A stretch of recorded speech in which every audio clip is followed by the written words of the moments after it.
إن الحمد لله نحمده ونستعينه ونستغفره ونعوذ بالله من شرور أنفسنا ومن سيئات أعمالنا من يهده الله فلا مضل له ومن يضلل فلا هادي له. Ba'd. Mari kita buka kajian kita dan baca surah Al-Fatihah. A'udzubillahi minasyaitonir rajim. Bismillahirrahmanirrahim. Iyyaka na'budu wa iyyaka nasta'in. Shiratal mustaqim. Shiratal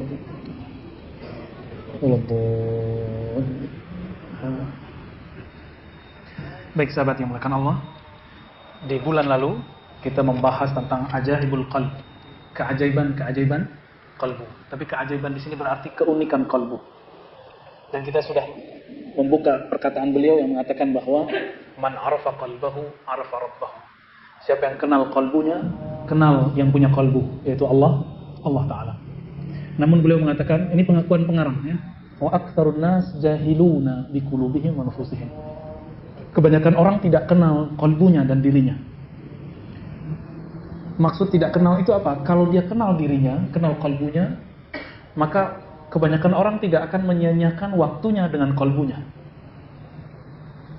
Karena orang tidak mengenal qalbunya, akhirnya dia memberikan nutrisi untuk qalbu yang bukan bagiannya, bukan makanannya.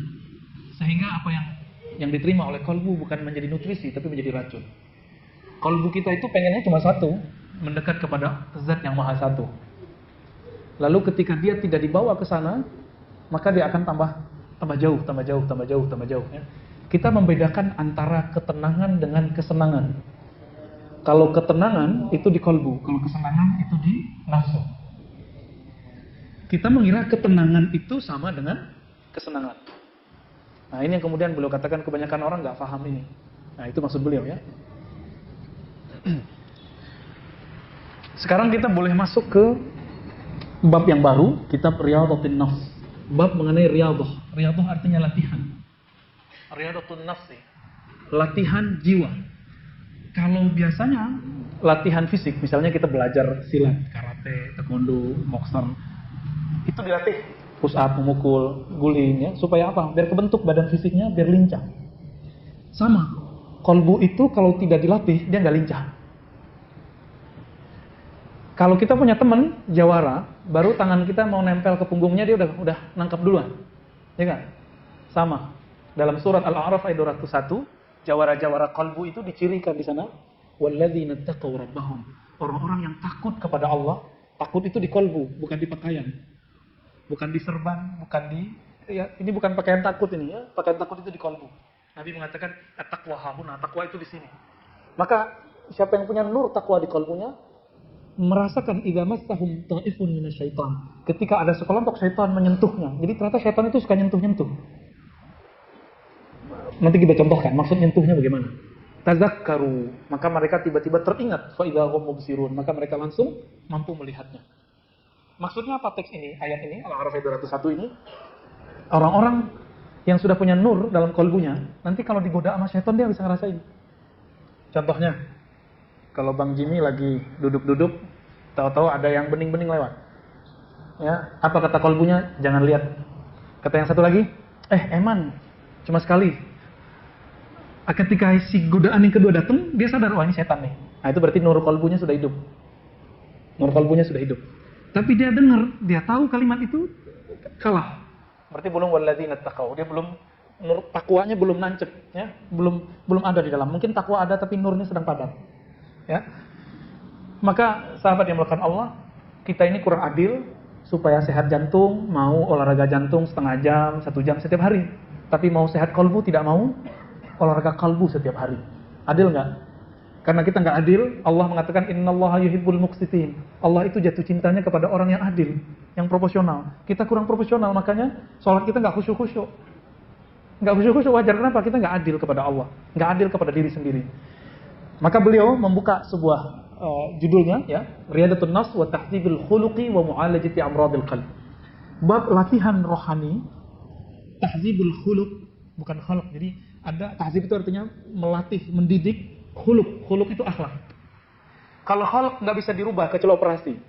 Tapi kalau khuluq yang kita sebut sekarang akhlak, itu bisa berubah. Oleh karena itu, orang yang berwajah bagus belum tentu berakhlak bagus. Karena khalq dan khuluq. Nah, teman kita mungkin ada yang namanya husnul khuluq. Khuluq itu singal dari akhlak. Jadi jamaknya, pluralnya akhlak. Udah jadi bahasa Indonesia ya? Akhlak.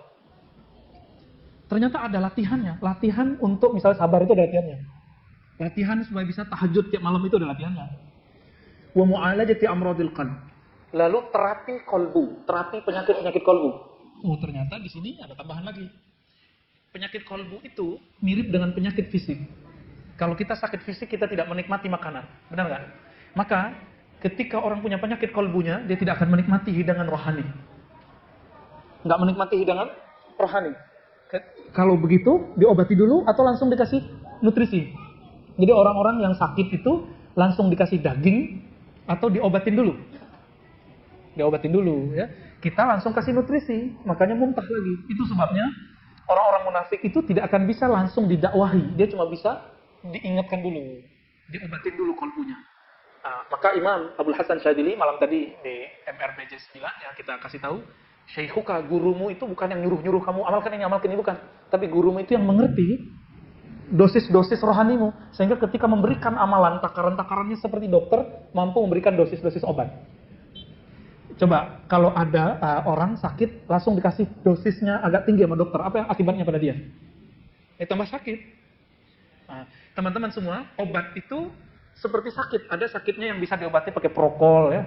Apalagi namanya? Yang buat sakit kepala tuh. Ya Panadol apalagi. Kita bukan iklan loh ya. Ya gitu, itu nama-nama itu nggak perlu pakai resep dokter. Cuma jangka waktunya hanya 3 hari, ya kan? Udah ditulis di situ. 3 hari penyakit masih berlanjut, hubungi dokter. Saya mau tanya, udah berapa hari sholatnya tidak khusyuk? Udah berapa lama zikirnya tidak nikmat? Sudah berapa lama baca Qur'annya nggak lezat? Tapi kok nggak pernah dikonsultasikan ke dokter kolbu? Makanya nggak sembuh-sembuh. Kalau sudah parah, kita nyebutnya apa? Bukan akut lagi, kronis ya. Ya, kalau sudah parah begitu, tentu inapnya lama. Ya, diinapkan. Makanya sahabat-sahabat Nabi itu, karena mereka kolbunya sehat, Nabi mengajarkan di awal-awal, itikaf di awal Ramadan. Nabi mau selesai 20 Ramadan, lalu kemudian dapat wahyu bahwa Lailatul Qadar munculnya di akhir bulan. Maka belum lanjut lagi. Jadi pernah Nabi itu itikaf penuh. Pernah juga 20 hari. Dan yang paling sering beliau lakukan 10 hari, 10 hari. Itikaf itu latihan kolbu Pak sebenarnya, bukan pindah tempat tidur. Ini itikaf kita masih pindah tempat tidur kan? Oh, apalagi? Itikaf kita kadang-kadang cuma pindah tempat ngobrol. Ya, kenalan lagi, ngobrol lagi, ceramah lagi. Kalau itikaf, gak usah banyak-banyak ceramah. Banyakin amal. Karena aku udah kebanyakan ceramah kan? Kecuali emang udah jadwalnya di masjid ceramah, udah kita biarin. Tapi jangan banyak-banyak lagi. Nabi itu kalau itikaf, ngajar. Nggak ada ngajar lagi. Yang beliau kan cuma mendidik jiwa. Ketika menantunya dan anaknya belum bangun, digedor-gedor. Bangun Ali, bangun Fatimah. Dibangunin. Jadi Nabi itu betul-betul seperti seorang trainer. Nah, maka di sini ada sebuah istilah. Asy-Syaikh al-Mursyid lil murid. Ini kitab bukan kitab tarekat ya. Ini kitab tentang terapi kolbu. Imam Ibnu Qudamah ahli hadis Al-Maqdisi, mazhabnya Hanbali, bukan Syafi'i. Ternyata beliau ini berguru kepada keluarga Al-Maqdisi yang mereka punya akses kepada Syekh Abdul Qadir Al-Jilani. Hasilnya ini kitabnya. Jadi semuanya punya akses ke sana karena sama-sama Hanbali. Syekh Abdul Qadir Jilani Hanbali dan rata-rata keluarga Al-Maqdisi itu Hanbali ya. Apa kata beliau? Alam annal khuluqal hasan sifatul anbiya was-siddiqin. Ketahuilah bahwasannya sifat baik, akhlak terpuji itu adalah pakaiannya para nabi dan siddiqin. Siddiqin itu ulama-ulama. Akhlak yang baik. Maka nabi itu bukan mewarisi gelar doktor LCMA. Nabi tidak mewarisi kemampuan baca kitab. Nabi mewarisi akhlak. Ada orang pintar baca kitab, tapi kalau di mimbarnya menakutkan Pak jadinya Pak. Berarti dia belum mewarisi akhlak Nabi, baru pintar baca kitab. Ada orang dia mewarisi ilmu fikih Nabi, tapi tidak mewarisi keramahannya Nabi Sallallahu Alaihi Wasallam. Saya sering cerita, masih ingat orang yang nipisin masjid itu secara fikih haram, tapi secara akhlak itu dibiarin. Karena Nabi membiarkan mereka, akhirnya esok-esok semua Arab Badui masuk Islam. Semua Arab Badui masuk Islam. Jadi ngalah sekali supaya menang beribu kali. Itulah Nabi Sallallahu Alaihi Wasallam. Jadi akhlak kenabian itu nggak selalu menang sendiri. Nah, kalau kita sudah mewarisi ini, sudah lengkap sudah warisannya. Ya? Al-Waris Muhammadi disebut. Sebaliknya, Akhlak yang buruk itu beliau sebut sammun qatilun. Adalah racun yang membunuh. Yang dibunuh bukan fisik ini, tapi yang dibunuh adalah qalbu. Kalau qalbu sudah sakit, tidak nikmat. Kalau sudah mati, nggak ada rasa. Nah, kalau sholatnya udah nggak ada rasanya, hati-hati itu. Ya, jangan-jangan sholatnya orang yang sudah mati qalbunya. Nah, jangan sampai ya. Maka beliau memulai dengan bab fadilatu husnil khuluqi wa dhammi su'il khuluqi. Keutamaan berakhlak baik. Apa kata beliau? Takallamu fi husnil khulqi mu'taridina li samaratihi la li haqiqatihi. Para ulama sudah banyak membicarakan tentang akhlak yang baik, namun mereka lebih banyak berbicara tentang buahnya, efeknya, tapi belum berbicara tentang hakikatnya. Maksudnya apa ya? Lalu beliau menjelaskan bahwasannya khuluq seperti yang saya katakan di awal, khuluq itu dapat dipandang dengan mata batin. Kita semua punya, Pak. Kita sekali lihat orang punya jadi juri, wah ini orang baik nih. Nah, itu yang kita lihat bukan mukanya, tapi akhlaknya. Itu Bapak Ibu, ikhwan akhwat sahabat semua, kita memandang bukan pakai mata ini, tapi lagi pakai kolbu. Pernah nggak melihat ada orang gagah, cantik, tapi kita bilang ini orang jahat nih? Pernah? Itu yang ngomong kolbu. Yang disebut dalam bahasa Arab basirah. Berarti kita sudah bisa membedakan kegagahan fisik, kecantikan fisik bukan berarti cantik rohaninya. Coba bandingkan. Betapa kita setiap hari merawat wajah ini. Benar nggak? Bagi mbak-mbak ya, mas-mas kayaknya kurang. Kalau perempuan, setiap hari pakai bedak, pakai pembersih. Bang Adi bakal ketawa tuh ya. Masuk nggak? Perempuan, dan itu normal. Kalau laki-laki begitu nggak normal. Tapi kita coba lihat, apakah semua perempuan yang kulitnya halus itu kata-katanya halus? Enggak. Apakah semua perempuan yang di bleaching apa tuh ya, putih? Ada yang udah putih pengennya agak sawo mateng. Tapi ternyata walaupun halus kulitnya, cantik, rupawan, rupawati ya, ternyata pas dia ngomong kita kaget, belagu gitu.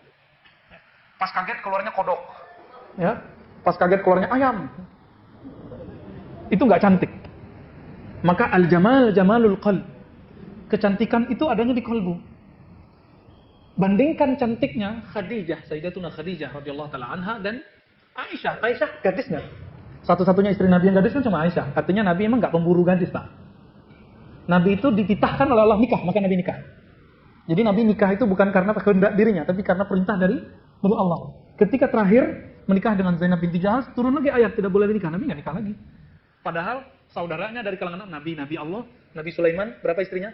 600 plus 400, 1000. Nabi Bani Israel. Yang sekarang orang-orang yang beragama ikut Israel, baik Israel Isa atau Israel Musa, ngejek-ngejekin kita. Muhammadmu hypersek. Ya siapa yang hypersek? Ya. Kalau Nabi mau, istrinya berapa? 1000 dong, seharusnya. Tapi Nabi enggak tuh. Ya. Istrinya malah cuma 11. 13 cerai 2, 11 meninggal 2, sisa 9. Itu pun yang gadis cuma 1. Betapa tidak kerennya di zaman Nabi orangnya gagah, terkenal, Rasulullah dapatnya itu janda semua. Kecuali Aisyah. Berarti Nabi bukan orientasinya seksual. Orientasinya apa? Beliau orientasinya adalah keindahan akhlak. Satu kali Nabi ngomong gitu ya. Apa kata Aisyah? Engkau mikirkan apa wahai Rasulullah? Apa jawaban Nabi? Aku teringat Khadijah. Cemburu. Cemburu. Normal itu. Yang berani cemburu begitu cuma Aisyah. Yang lain cemburunya nggak bisa mengekspresikan seperti Aisyah. Apa kata Aisyah? Masa nenek rempong gitu masih diingat? Ya. Berani ngomong begitu. Tapi itu dalam dunia rumah tangga itu biasa. Biasa kan? Apa kata Nabi? Wahai Aisyah, istriku termuda, tercantik. Khadijah itu bersamaku di saat engkau tidak ada. Quraisy sedang menghadangku, mereka sedang mengusirku, sahabat-sahabatku diancam. Lalu beliau menyokongku dengan semua yang dia punya.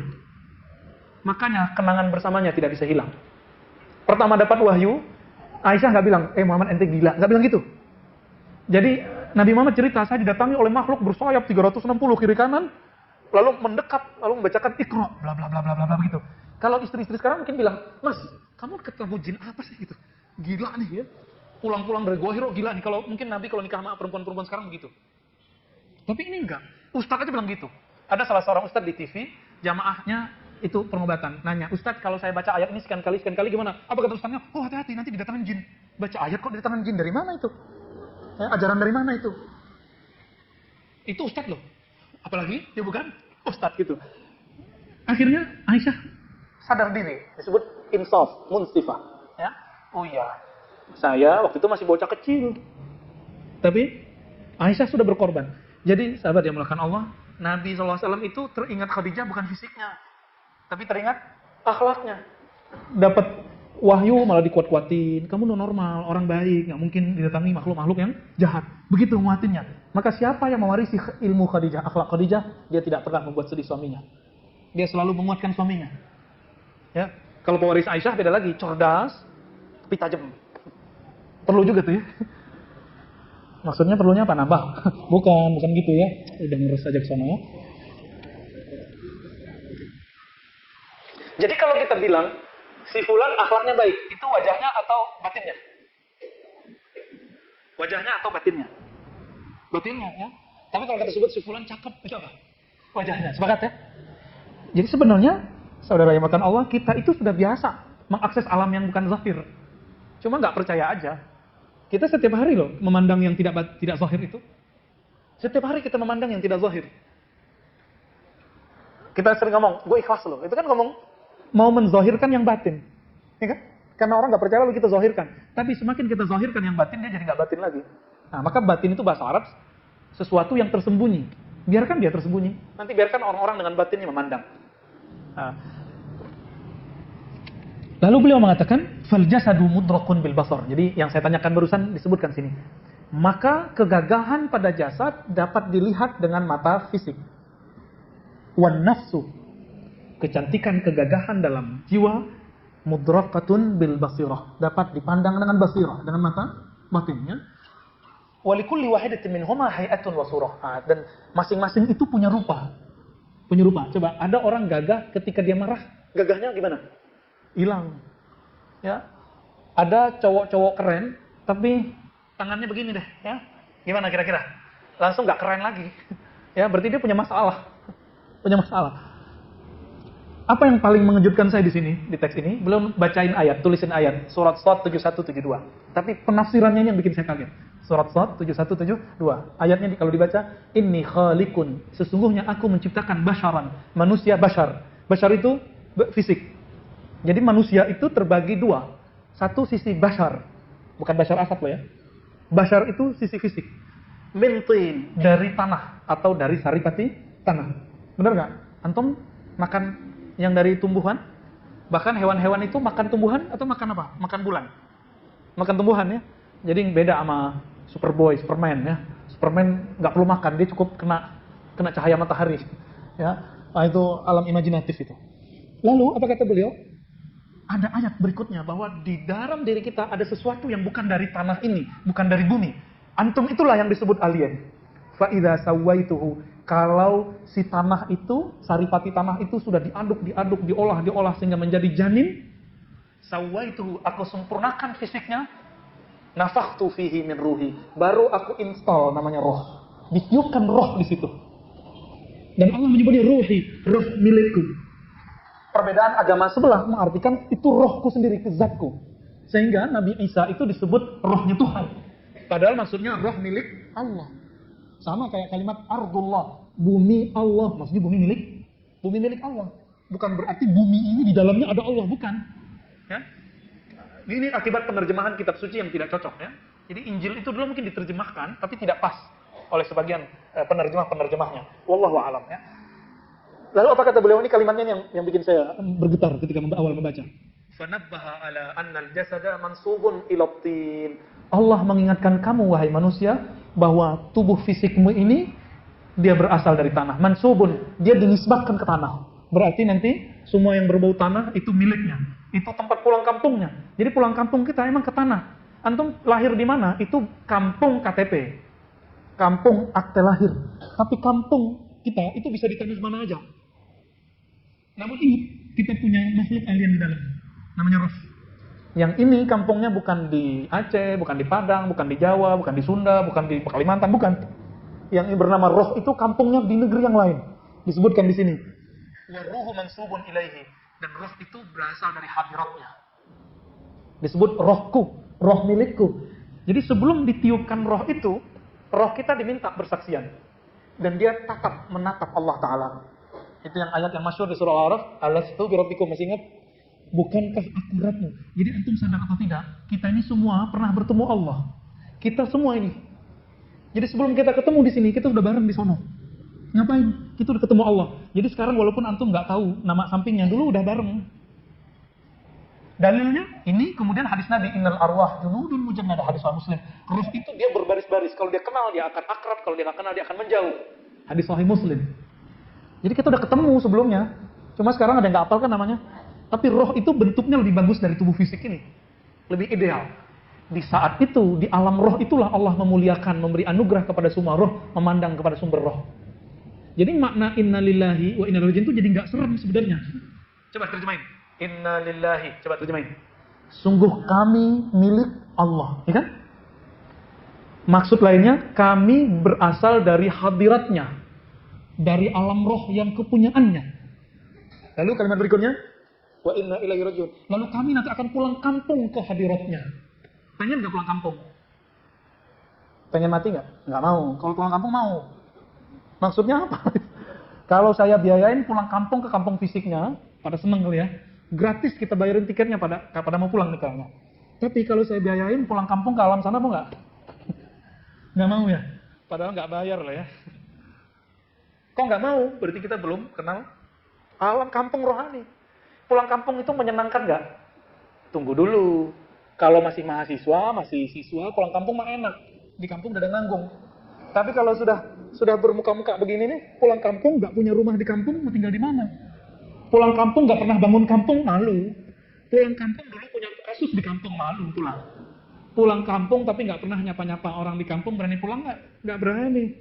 Kawan kita ada, salah seorang udah 35 tahun nggak pernah pulang kampung. Saya tanya, kok kamu nggak pulang? Dalam hati aja dia jawab ya. Tapi mukanya udah menjawab, saya udah tahu. Ah, malu gitu. Mukanya langsung malu. Gimana mau saya pulang kampung? Saya nggak pernah buat apa-apa di kampung, nggak pernah kirim apa-apa ke kampung, nggak pernah nyapa orang kampung, nggak punya tanah di kampung, nggak punya rumah di kampung. Jadi antum itu sebenarnya kalau mau pulang kampung itu akan senang, pede, kalau pulangnya pakai Fortuner atau Alphard gitu ya. Kalau pesawat yang VIP. Ini kalau orang tanya, naik apa dek? Nggak naik kapal, apa tuh, kapal yang pakai pisang itu. ya itu, nggak pakai kapal getek itu ya. Tapi pakai apa? Pakai pesawat Garuda. Wih, pesawat batik. Kalau yang nggak bawa dikit kan, Lion gitu ya. Udah siap-siap kayak angkot di atas deh. Ya, muter-muter dulu, baru turun. Kita kemudian bangga dengan kendaraan yang kita naiki. Tapi lebih bangga lagi, ini mohon maaf ya, yang paling senang pulang pakai kendaraan itu orang mana? Pakai mobil. Itu orang kampungnya Ustadz Sandy ini ya. Baru beli Avanza, bawa pulang langsung. Balik Karimun aja bawa pulang. Apalagi punya Alphard, bawa pulang itu ya semua. Kenapa? Pengen nunjukin ke orang kami juga jadi tren. Ya? Bapak ibu saya kan bilang, nah pulang tuh jangan pakai pesawat mulu. Pulang tuh bawa mobil. Saya mikir capek pakai mobil. Tapi itu bagi orang tua membahagiakan.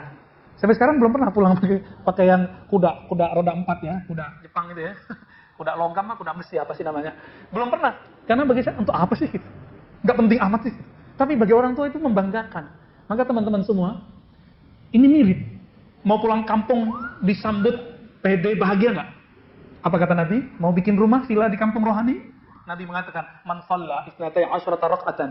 Siapa yang sholat 12 rakaat setiap hari, banallahu lahu baitan fil jannah. Allah bangunkan satu istana di surga, satu villa di surga. Mau? Jadi sholat sunatnya jangan kurang di luar tahajud nih ya. Di luar tahajud kita punya 12 rakaat. Itu yang disebut rawatib. Kalau nggak bisa kejar sunat rawatib, ya kejar di duha. Nggak bisa di duha, ya di sholat sunat mutlak. Masih ingat Ali Zainal Abidin bin Husain, anak Husain? Itu karena dia ditahan tahanan rumah, nggak boleh keluar. Kerjanya cuma zikir, sholat. Berapa rakaat dia sholat setiap hari? 1000 rakaat.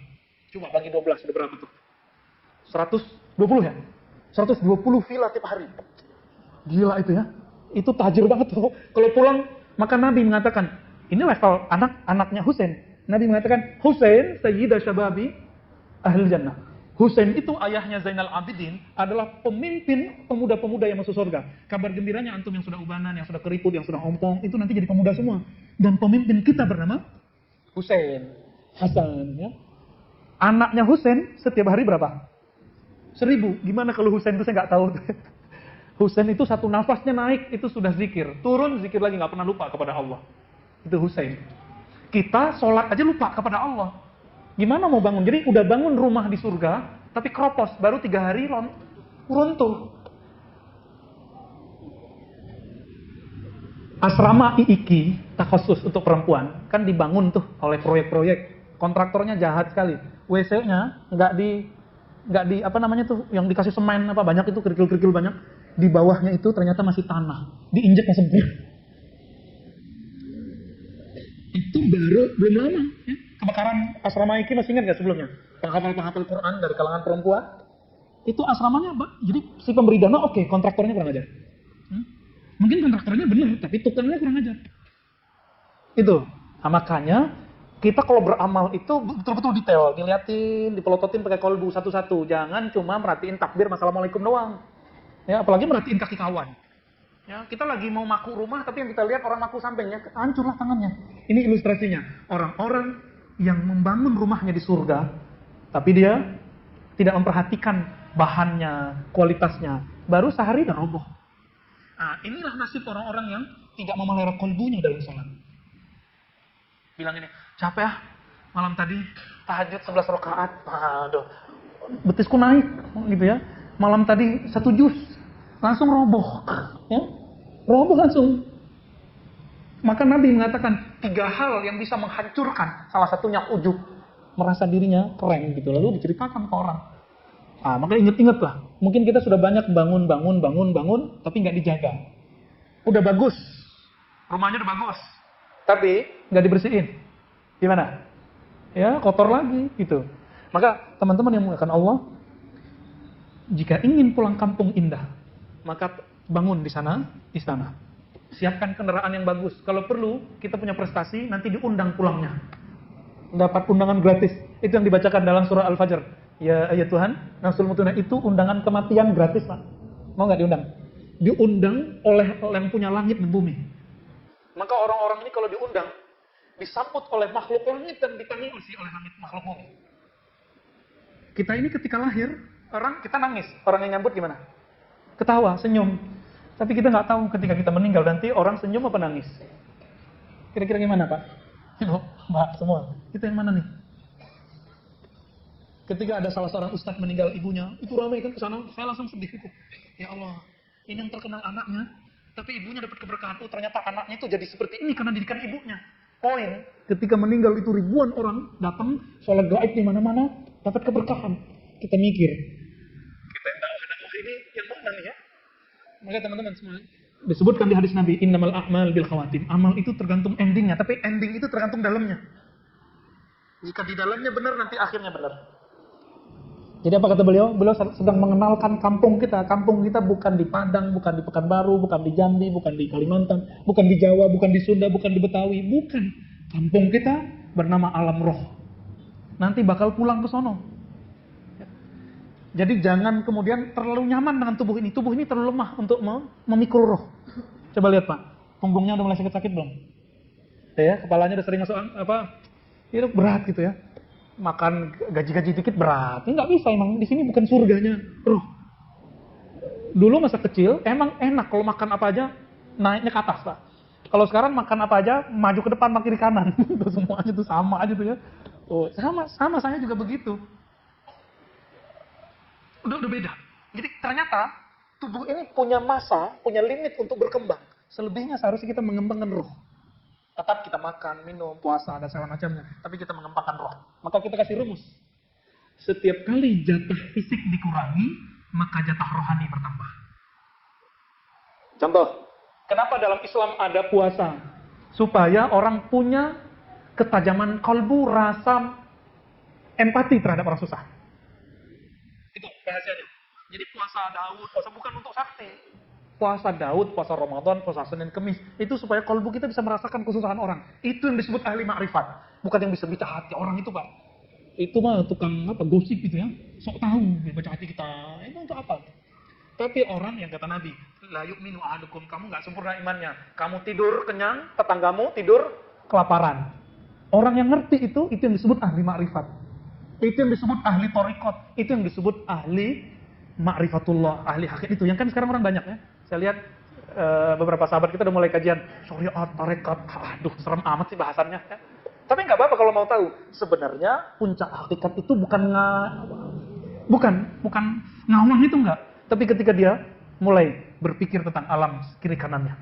Ini yang dialami oleh pendiri Jamaah Tabligh, Maulana Ilyas, pendiri Ikhwanul Muslimin, pendiri NU, pendiri Muhammadiyah. Dulu mereka sibuk sendiri, sibuk sakti sendiri, sibuk pintar sendiri. Apa kata Hasan Al-Banna? Ya. Saya belajar Thariqat Hasafiyah, cabang dari Syadziliyah. Tapi orang Thariqat itu sebagian, enggak semua. Sibuk sama dirinya. Tidak pernah mau memikirkan kiri kanan sampingnya. Akhirnya dibuat gerakan Jami'iyah Hasafiyah, lalu diganti jadi Ikhwanul Muslimin. Dalam setahun punya cabang 300. Baru setahun. Gerakannya betul-betul ya seperti NU di Indonesia dan Muhammadiyah. Betul-betul persis sama. Dan mereka sama-sama Syadziliyah. Hadratus Syekh Hasyim Asy'ari rahimahullah itu Syadziliyah sama. Kita punya sanadnya dan kita lihat Syadziliyah toh, ya. Jalurnya ke Syekh Mahfud Termasi terus nyambung ke Abdul Hasan Syadzili. Mereka itu ketika tajam ma'rifatnya, tajam ilmu baca kitabnya bukan untuk diri sendiri, memperkaya diri sendiri, tapi justru berbagi kekayaan ilmu dibagi-bagikan, harta dibagi-bagi semua. Dulu kiai-kiai ngasih makan santri kan? Semoga sampai sekarang ada lagi ya. Nah, itu warisan dari Rasulullah SAW. Rasulullah itu punya santri. Orang-orang sufah itu Nabi kasih makan. Minimal dikasih tempat gratis deh kalau nggak ngasih makan. Gitu. Harus ada yang begitu. Jadi apa rumusnya? Semakin kurangi jatah fisik, maka jatah rohani bertambah. Tapi kalau cuma dikurangi, tidak dilatih, kepekaannya nggak ada. Khawatirnya nanti jadi dukun. Ya? Jadi ahli cakra. Baca-baca cakra orang. Nah, maka orientasi rohani kita jangan lagi mau baca cakra, baca aura, itu nggak penting ya. Cukuplah aura kasih yang cantik gitu ya. Nggak usah kita baca-baca aura orang, nggak penting. Apa kata Allah? Wa fi anfusikum afala tubsirun. Yang perlu kamu baca itu auramu, dirimu, jiwamu. Surat Zariyat ya. Di dalam jiwamu, apa kamu tidak melihat bahwa ternyata jiwamu alien, dia nggak butuh yang ada di dunia ini, dia butuh yang di akhirat. Itu sebabnya rumusnya tadi, ketika kita kurangi jatah tidur, lalu kita hidupkan mata kolbu dengan zikrullah. Nanti kolbunya tajam. Seperti orang yang melatihkan lari setiap hari 10 kilo, nanti dia diajak 20 kilo juga kuat. Tapi, nanti di padang mahsyar kan nggak bisa tidur. Nggak ada tidur lagi. Nah, ini bagian akhir. Kalau kita nggak terbiasa bangun malam hari sekarang, nanti kita kelelahan di sana, Pak. Saya tutup dengan sebuah hadis Nabi bersabda, "Aktsarukum jau'an yaumal qiyamah, aktsarukum syaba'an fid dunya." Orang yang terlalu banyak ngasih porsi untuk perutnya di dunia adalah orang yang paling lapar di akhirat. Orang yang banyak tidur di dunia, orang yang nanti paling lelah nanti di akhirat. Jadi saya mengimbau mari bangun malam nanti ya. Bangun. Kalau ketinggalan qadha. Jadi Nabi pernah mengqadha salat sunnahnya. Nah, ini bagian pertama dari latihan jiwa. Mari latih ntar malam, latih itu pagi, semoga bulan depan sudah ada hasilnya ya. Wassalamualaikum warahmatullahi wabarakatuh.